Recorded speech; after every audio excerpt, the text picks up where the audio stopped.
righty, Aphrodite, we are back. Got to turn down the little Tin Man here, so hold on a second, operator error. All righty, we are back live, yes, live at WLCB 101.5 FM, LP Slade's Corner, Wisconsin.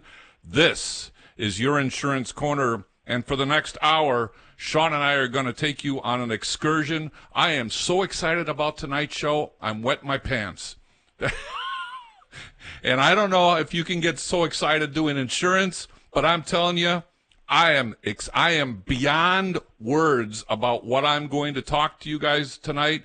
And for some of you who are investment gurus, you're going to go, oh, you can't do that. Oh, I got the numbers to prove it, ladies and gentlemen. So you hang tight. I know numbers in radio don't work well, so I'll keep it as simple as I can.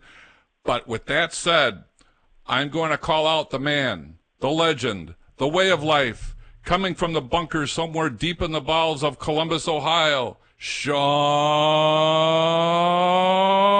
Hauser. Well, Bill, I'm kind of curious about the excitement level in there, and but give your talent some runway, see where they take the show. So. Well, like I've always said, Sean, make it a good one. You're the brains, I'm just the mouthpiece.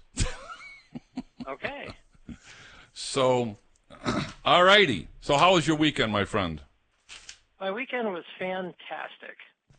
Did a lot of things around the house, and, got a lot of stuff done. Getting that summer project list all ironed up so I can get ready to start the fall project list.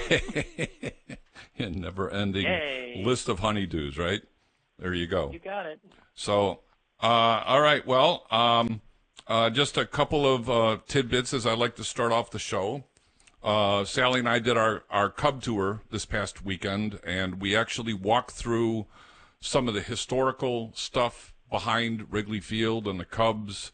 I'm not going to go into the details of it, but let's just say Wrigley Field was not Wrigley Field when it first opened. It was Cubs Park, and before that it was something called Wiggly. I think it's Wegley Field before it became there's a whole story behind it. We actually got to walk onto right field, and there was a moment, Sean, I got to tell you, where I got tingles of having these illusions of grandeur, wanting to play baseball one more time. And then envisioning, because I don't want to get into the story, but I didn't play baseball during high school. Long story. So in sophomore year in college, I tried out for the college team and I actually made it. I made the college. I hadn't seen a curveball in 7 years, but I could run, I could throw, I could catch, I could bunt. I just couldn't hit. The problem was we were getting ready to go on our southern trip in March to go to Georgia and Florida and Alabama for baseball, because you don't play baseball in the Chicago area during that time of the year.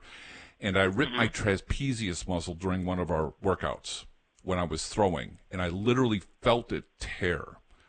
I could throw the ball, Sean, from the left field corner. That's where they put me. From basically the warning track on one bounce to home plate, on a pretty good clip. I couldn't throw the ball 3 feet after I ripped my trapezius muscle, and coach was yelling at me, "Come on, Mitch, get going." I'm like, "I'm done. I can't. I ripped my shoulder. Go see the trainer," and that was the end of it. Yep. So. I had these illusions of pretending I was Billy Williams or somebody out there, and just looking down the line, I'm like, okay, I'm a lot older than I was before. This is a long way. But separate matter, but kind of related, I have a client friend of mine who plays senior level baseball. Now, if Sally's listening, is she listening? Maybe not yet. So senior level baseball. So these are 50 and 60-year-olds playing fast pitch. And the season's almost over for them, but I'm like, if I get in shape, do you think they'll let me play? And they're like, yeah, we'll let you on. Just got to get your legs together. You can't, you got to just, make sure that you understand you can't run like you used to, and blowing a hammy takes a lot longer to regroup than it did when you were younger. So We started the process actually this weekend of starting to work out and doing stuff slow, and so we'll see next spring. Maybe I'll see a fastball at 50 miles an hour. So we'll see. And then there was something else that he brought up. He said if you really want to get into the feel of it, for $6,600 you can spend a week with the Cubs training and playing baseball with the professionals. I'm like, okay. Mentioned that to Sally, and that didn't go over very well. Yeah. I saw that in since I live near the Cincinnati Reds, they have kind of like a league where they all wear Reds uniforms, and I think they do this out in their training, spring training. And yeah, there's some guy. They did a story of a guy who's been doing this now, and he's in his 80s. His son's in his 60s or 50s, and his grandson's in his, I don't know what the ages are. But yeah, all three generations are playing on the same kind of team, and it was, I think sponsored. Yeah, I think it's very cool. So it didn't go over very well because we're in the middle of trying to buy a house and this and that, and so we're going to see. I just have to make a lot more money to make it happen, and then she doesn't have to worry. So the White Sox, and I'm not a fan, folks. I'm not a White Sox fan. I'm a Cubs fan. I don't apologize for it. But the White Sox are about to lose their 22nd game in a row. They've lost 21 in a row. They're tied for the worst American League record. The worst record in baseball was the 1961 Phillies, and if I'm not mistaken, that was the first year the Phillies were in the league. And they lost 23 games in a row. The Orioles in 1998 lost 21. I think the Phillies actually lost 21 games in a row that same year. So the White Sox are on verge of making historical Major League Baseball records. So we'll see what happens. I don't wish this on anybody. Losing this has got to be horrific for everybody in the food chain. It's not that they're not trying. It's just not happening. So on the brighter side, the Olympic medal count, USA a couple days ago were in like third or fourth place, first place in the total count, but third or fourth in the gold count. As of right now, the USA is number one with 86 total and 24 golds. China's second with 22 golds and 59 total. Australia is in third with 14 golds and 35 total, and France is fourth with 13 goals and 48 total. So lots of people working their butts off to try to, get a medal, and good for them. They have worked their tails off to get to where they are, and all of them collectively should be given a standing ovation for the effort that they're putting in. Did you see the pole vaulting last night? Yes. Saw that last night. Unbelievable. It was one of those things that I got to tell you, it kind of reaffirms your faith in humanity to see somebody who's, he goes out there, he gets the crowd all rowdy, he starts egging them on to cheer him on for his last run. Mm-hmm. And when he goes and, that dude could have jumped over the, Willis Tower or Sears Tower if you're from Chicago, without a pole. Right? He was just so high over that bar. And then he runs up and he hugs somebody on his team. I think he likes her. Kissed her girlfriend. That was his girlfriend. That was his girlfriend. Oh, that was his girlfriend? Yeah. I was going to say there's some pretty liberal rules in Sweden then. But the British broadcaster on NBC referred to it as snogging today. They need more snogging in the Olympics. And the guy with her was like, I beg your pardon? Yeah. But that was such a cool thing, and I didn't do anything. I was probably sitting there and with a Diet Coke in my hand watching TV. I didn't do anything to be a part of it, but I kind of felt like I was part of it. Like, I was part of this event, watching this guy break that guy would have cleared 4 more inches from the looks of how high he was over that bar, and it was either a world record or an Olympic record, one of the two. So it was a world record. Was a world record, yeah. And I think that guy is a son of another pole vaulter from Sweden, if I'm not mistaken. He is. Yeah. He is. And what I thought was cool about it was the U.S. guy that got the silver medal. you watch this guy go charging down the runway with his pole, and the guy behind him in the U.S. is like motioning, like trying to get wind behind him. Yeah, right. Come on, go. He wanted to, and it was, this guy he wasn't going to win the gold medal anyway, but it was just to see him and the other guy that won the bronze. They were happy for him, just like they had done it. And that's like awesome, right? When you see somebody like achieve something significant in their life, and then you see that his competitors have the sportsmanship to be like attaboy and giving him hugs, taking pictures. It was cool. And that's ultimately what the Olympics is really about, is, the camaraderie of like-minded, players that are doing what they're doing. So I don't know if you saw this or not, but I think it was Brazil. Was it Brazil? Or I'm drawing a blank now. I think it was Brazil and Japan. Japan in the men's volleyball was up 2-0. 2 sets to none. And Brazil came back and won 3-2 in men's volleyball.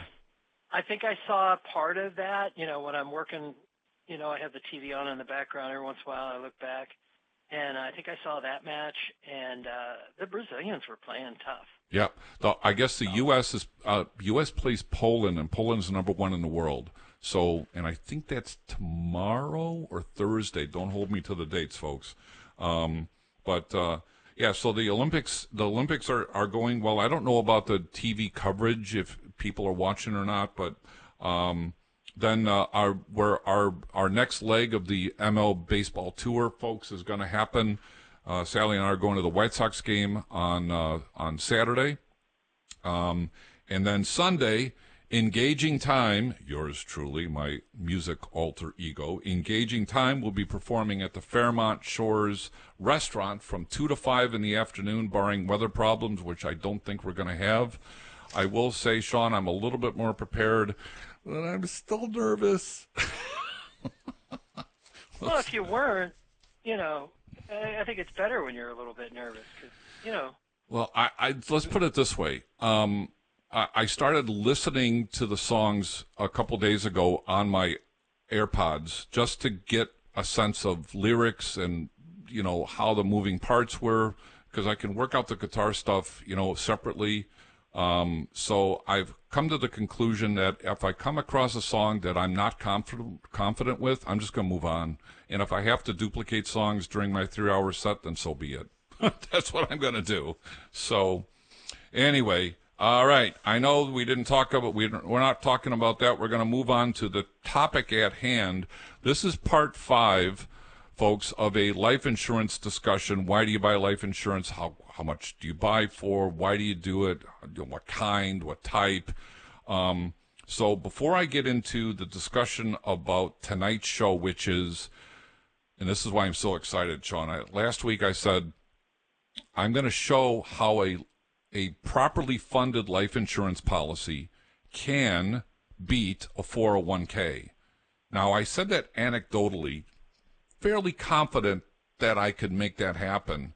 And then I saw the numbers, again, all projections and anything, all these numbers, folks, I could run a million different ways and show you a million different scenarios. So we tried to do as much apples to apples in terms of returns and how much money you're putting in, blah, blah, blah, and all that.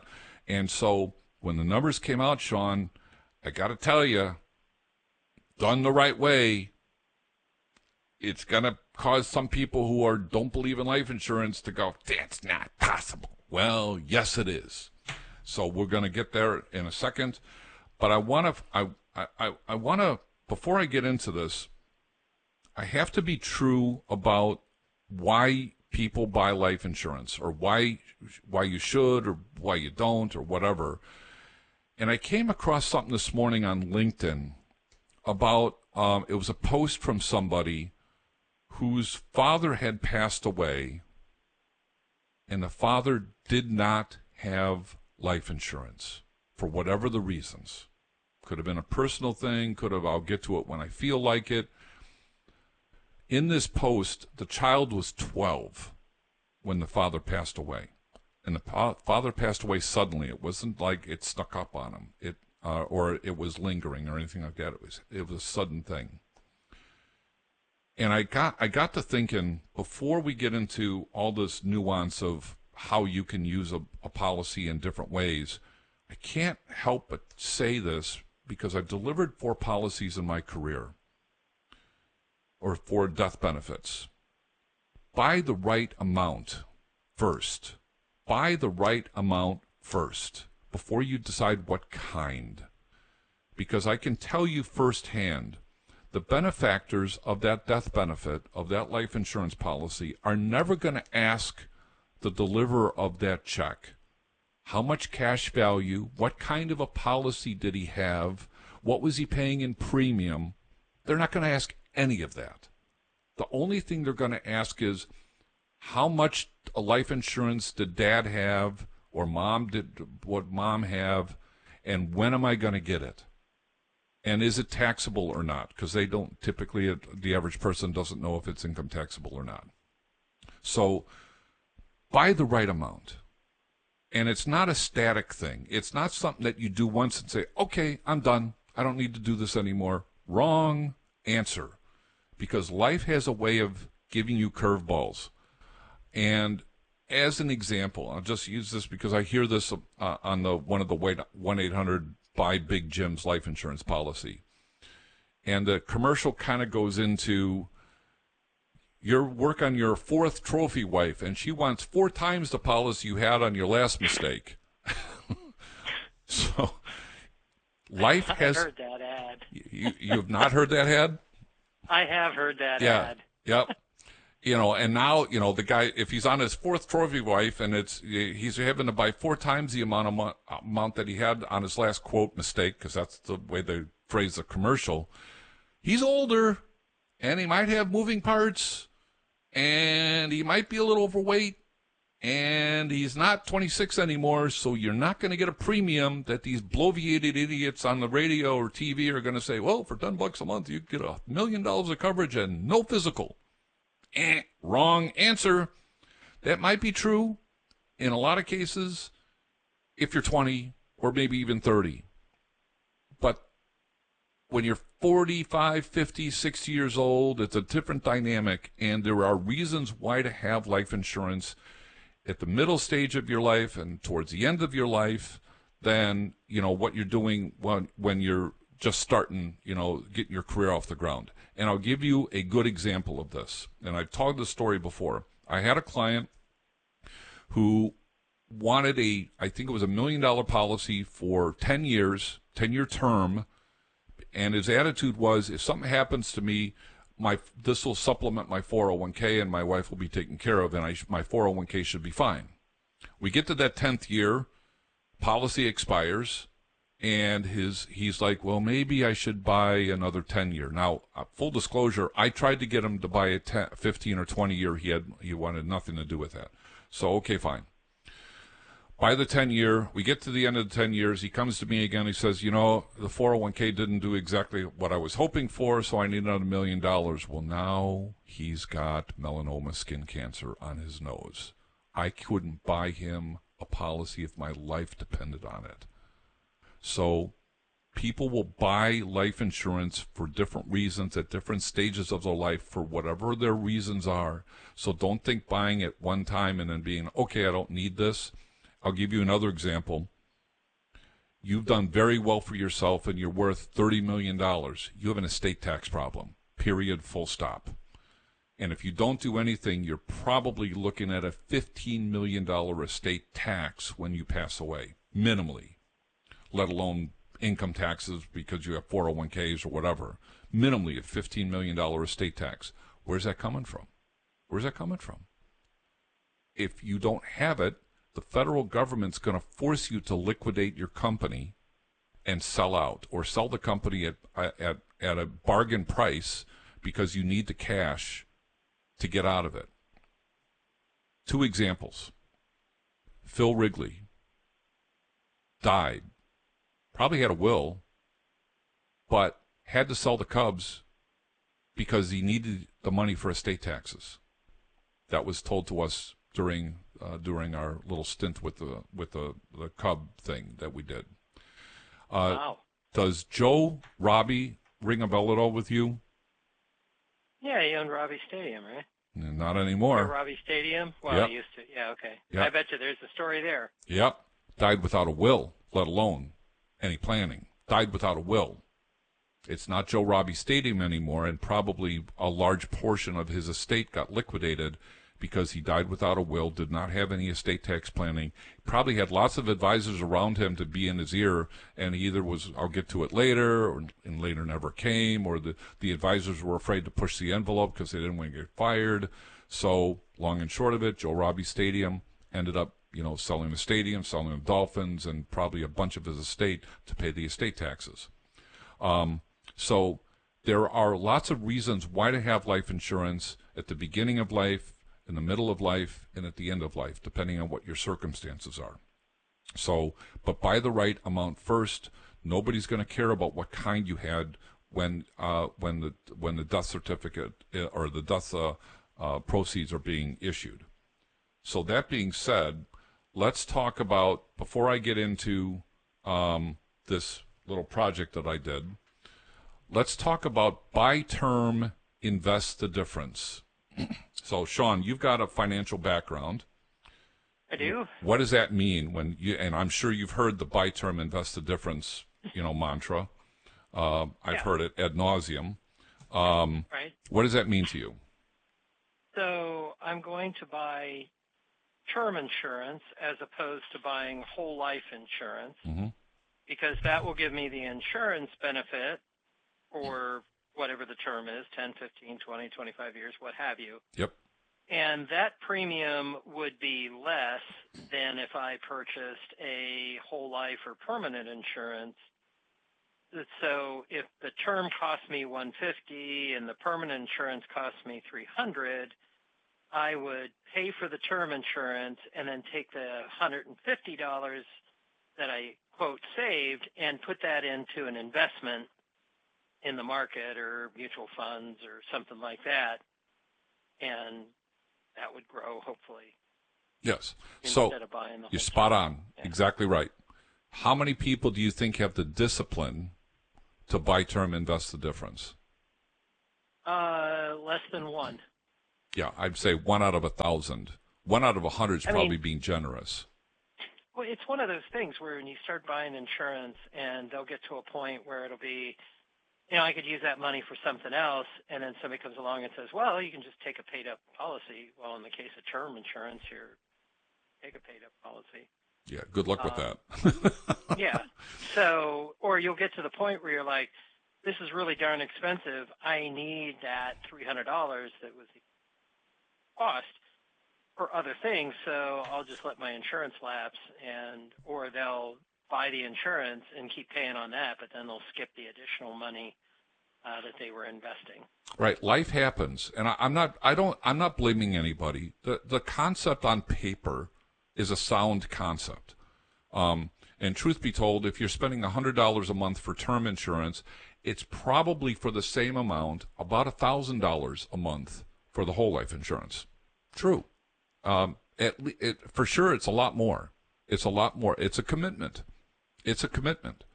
A 401k, you can stop and start at will. An investment, you can stop and start at will, depending on your goals and objectives, or when things happen. So you have to be prepared for buying term, invest the difference. But very few of us have the discipline to do that, and to the extent that somebody actually did buy term, invest the difference. Sean, what just happened in the market 2 days ago? Or yesterday? Harry Carey. Yeah. And it was a bloodletting, and people worried about the economy stopped growing, and all of the big stocks, what do they call them, the Golden Seven or whatever? Yep. All of them just tanked. Yep. All of them tanked. Anywhere from 2 to 5% losses. It was on the heels of a 114,000 job report on Friday, which I think may be a bit anecdotal, but part and parcel of it. I think that there's a lot of chaos going on in the Middle East. That may have a part of it. Certainly in the United States, we have $34 trillion in debt and growing. I think, if I'm not mistaken, about $1 trillion every 6 months or so, if not more, in interest payments. Interest rates are high, so the housing market has shut down. And then when you look at the job numbers, well more than half of the jobs were in healthcare and government. And 50% of healthcare comes from the government, Medicare, Medicaid, etc. So it's not that the healthcare people aren't deserving of those jobs, and God knows the population's getting older, so you need more nurses and doctors and caretakers and the like. But healthcare workers and government workers, for sure government workers, don't produce anything. And while healthcare workers do some things definitely as an admirable profession, the source of their revenue doesn't come from, more than half of it doesn't come from the private sector. It comes from the government, which comes from taxes. So construction jobs,